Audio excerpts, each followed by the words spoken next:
ሰሎሞን ሴት ወዳድ ሆነ።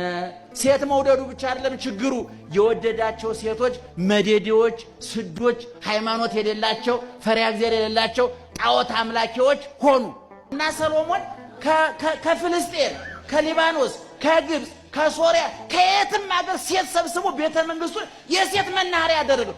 የሴት መናኸሪያ ማድረጉ አይደለም ችግሩ፣ የሚያመጣቸው ሴቶች ጣዖት አምላኪዎች ናቸው። ለዚህ ነው እህቶቻችን የምታገቧቸውን ሰዎች ከሀብታቸው በፊት እነሱን ተቆጣጠሯቸው ምንላቸው።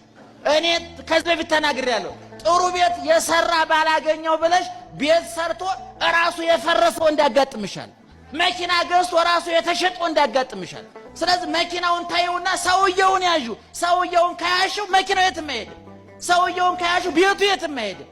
አሁን ሰሎሞን ከየትም ሰበሰበ ሴቶቹ ጣዖት እያዘሉ መጡ። ይገርማቸዋል። እየሰማችሁ ነው? ጣዖት እያዘሉ መጡ። ያ ቤተ መንግስት የማን ቤት ነበረ? የሰሎሞን የቤተ መንግስቱ አማካሪ ማን ነበረ? በዚህ ውጣ በዚህ ግባ ሲል የነበረው ማን ነው? አሁን ጣዖቱ ሲገባ በጣዖቱ አማካኝነት ወደዛ ቤት ማን ገባ? ሰይጣን ገባ።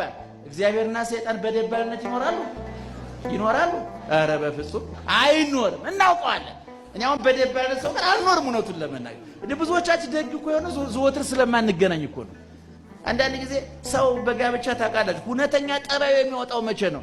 አብሮ ማደር ነው፣ ወጭ መጋራት ሲጀምር ነው። ከዛ ቤትማ በመጠናናት ጊዜ አይታችሁ የለም?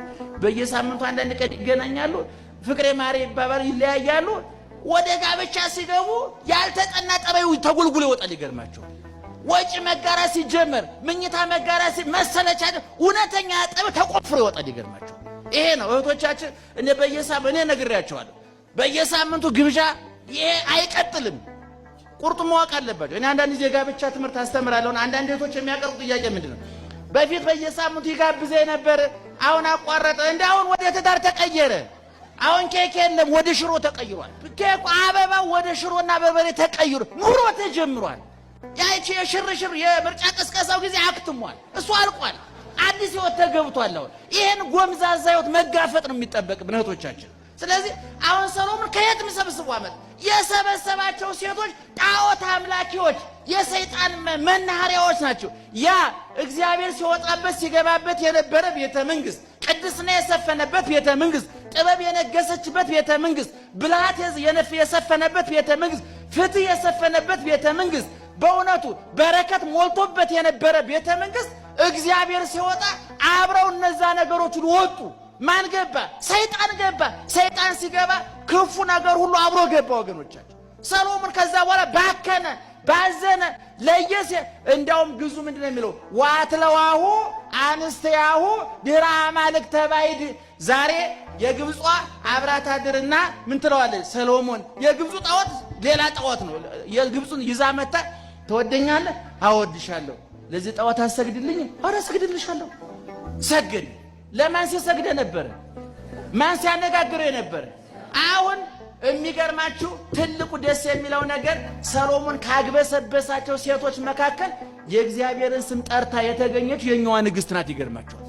ነገ የፊልስጤሟ ትመጣለች። ታድርና ሰሎሞን ለኔ ጣዖት አሰግድልኝ? ኧረ ሰግድልሻለሁ። ይንበረከካል። አንድ ጊዜ ፍሬን በጠሰ፣ ራሱን መግዛት ተሳነው። እሴቶቹ እግር ተንበረከከ፣ ሰይጣን እግር ተንበረከከ። አሁን ሰሎሞን እሴቶች እግር መንበርከኩ ራሱን መጣሉ አይደለም ችግሩ፣ የያዘው ስልጣን ብዙ ሚሊዮን ህዝብ የሚመራበት ስልጣን ነው። አሁን ሰሎሞን ተራ ሰው አይደለም፣ ኃላፊነት ላይ ያለ ሰው ነው። እንደው ዝም ብሎ የትም የሚያድር የትም የሚያስብ የትም የሚናገር መሆን የለም። ኃላፊነት